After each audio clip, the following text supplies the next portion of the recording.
What is up again guys, so nagbabalik na naman ako for another tutorial video. And ayun nga guys, so medyo natagal-tagalan ako makapag-post ng panibagong tutorial video. Bago natin simulan, please follow my Facebook page and paki-follow na rin tong TikTok account ko na kung ano-ano yung pinagpo-post ko. Pero kung mahilig ka sa bike ko, follow mo na yung account na yun. So yung gagawin natin ngayon is tatanggalin natin yung lag and FPS drops sa kahit anong games. So ito guys, applicable to sa kahit 1 GB RAM, 2 GB RAM, 3 GB RAM, pataas, or low-end, mid-end, and high-end na devices, gagana to guys. So first na application na i-install natin is yung One Tap Cleaner.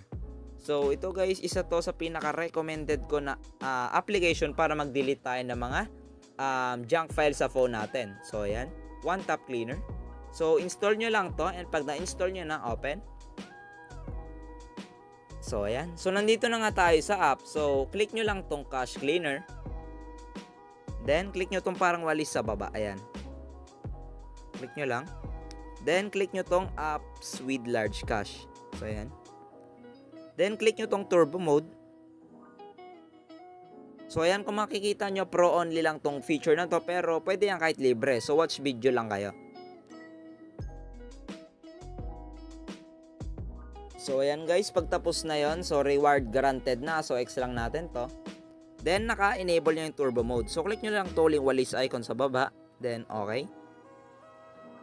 So ngayon wala na kayong gagalawin dito guys. So kasi kung mano-mano nyo tong gagawin, napakatagal gawin ito, promise. So dito sa app na to, saglitan na lang yan. So tayo lang natin.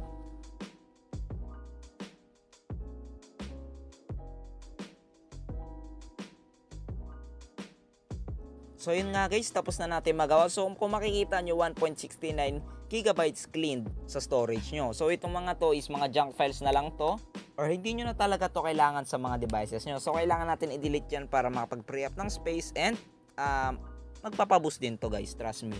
So yung next naman guys is kailangan natin mag-install ng application na tinatawag na Hibernator. So download nyo lang to sa Play Store.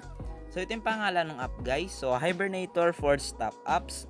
So pag na-download nyo na, click nyo lang tong open. So first, ang gagawin natin is enable natin tong user apps, then okay na yan. Then i-click nyo tong ZZZ na to. So ang gagawin nito guys is i-force stop nya lahat ng application na nakabukas sa background nyo na hindi nyo alam na nagra-run pala, and ayun. So kakain sa memory nyo yun. So tignan nyo rito, 69% na yun nagagamit sa RAM natin, and 1.87 GB na lang yung available memory. So click nyo lang tong ZZZ guys. Then ayan, so closing up na nga to. So kung makikita nyo, lahat ng tumatakbo sa background nyo nang di nyo alam is i-close ng application na to.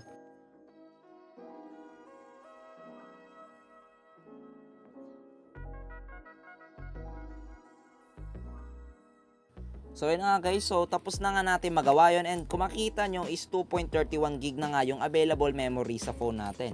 So next naman guys is pupunta tayo sa settings.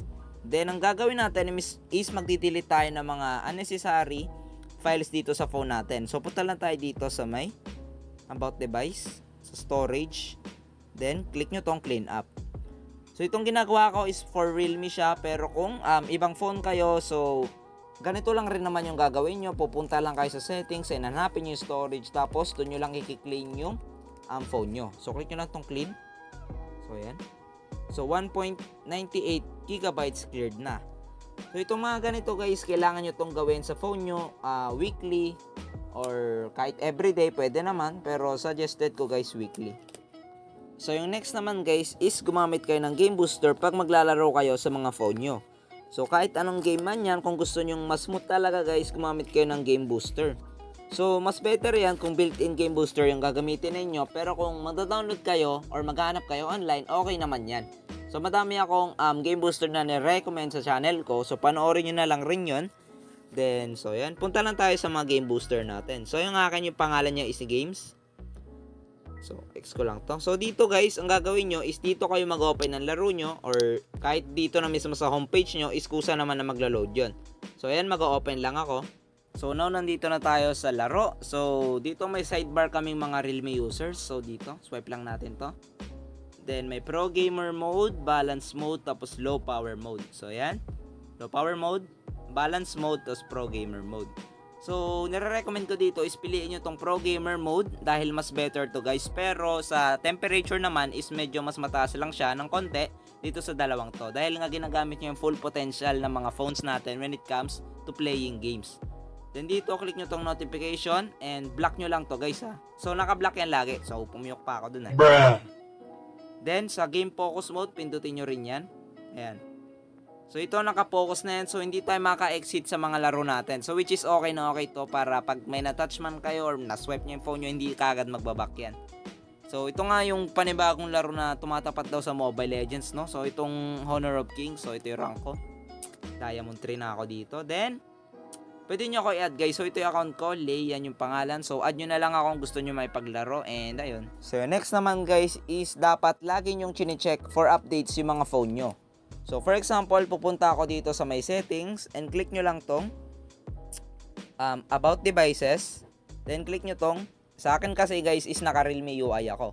So, pag kinlik ko to, ayan guys, mag-check siya for updates. So, bakit nga ba recommended na i-update nyo sa latest version yung mga phone nyo? So, recommended to guys kasi yung mga new version ng mga software natin sa phone natin is mas stable siya sa lumang versions. So, ayan. So, makikita nyo is version up to date naman na tong gamit ko. So, ayan. So, pag may nakita kayong kailangan nyong i-update nyo na guys. So, next naman is dito sa mga Play Store natin. So, sa Play Store is lagi rin kayo mag-update ng mga application nyo. So, ayan. Dito sa updates. And kung makikita nyo, napakadami na ito. So, ang gagawin nyo is i-update nyo lagi itong mga to, okay? So, yung next naman guys na gagawin natin is gagamitan lang natin to ng developer options. So, punta lang kayo guys sa settings nyo. Then, click nyo tong about devices. Click nyo tong version. Then, click nyo tong build number. So, ganito yung sa my Realme phone ko. So, enter lang natin tong password ko. Then, ayun. So, you are now in developer mode. So, back nyo na. Additional settings. Developer options. So, ayan. Naka-enable na yan. Then, bababa lang natin to. Hanapin natin tong graphics driver preference. So, click nyo yan. Then, enable for apps. All apps. So, default. So, then dito sa may mga game natin is mapipili natin tong system graphics driver. So, ang dapat yung gawin is click nyo tong system graphics driver sa mga games na lalaruin nyo. So, ayan. So, dito. Honor of Kings. System graphics driver. Mobile Legends Bang Bang. So, click nyo na to system graphics driver. So, ang gagawin na ito is gagamitin niya yung graphics driver ng phone nyo instead na doon lang sa may CPU nyo yung ginagamit niya. So, baba lang natin. So, kung wala kayo nun guys, okay lang yun ha. So, hanap pa tayo dahil meron pa naman dito. So, click nyo tong background process limit. So, kung makikita nyo naka-standard limit lang to. So, gagawin lang natin is no background process. So, ang gagawin naman nito is walang tatakbo na kahit anong application dyan sa phone nyo once na naglalaro kayo ng favorite game nyo. Okay? So, and then click nyo tong don't keep activities. Destroy every activity as soon as the user leaves it. Yan. So, on nyo lang yan. Then, dito sa may taas is meron ditong Force 4X MSAA. So, kung talagang lag na yung phone nyo, so pwede nyo tong itry. So, kung hindi naman gumagana sa inyo to, is i-turn off nyo na lang to. So, sa mga ibang devices kasi is gumagana naman tong Force 4X MSAA. So, yun lang yung kailangan natin dito sa developer option and pwede na tayo mag-games nang walang kahirap-hirap.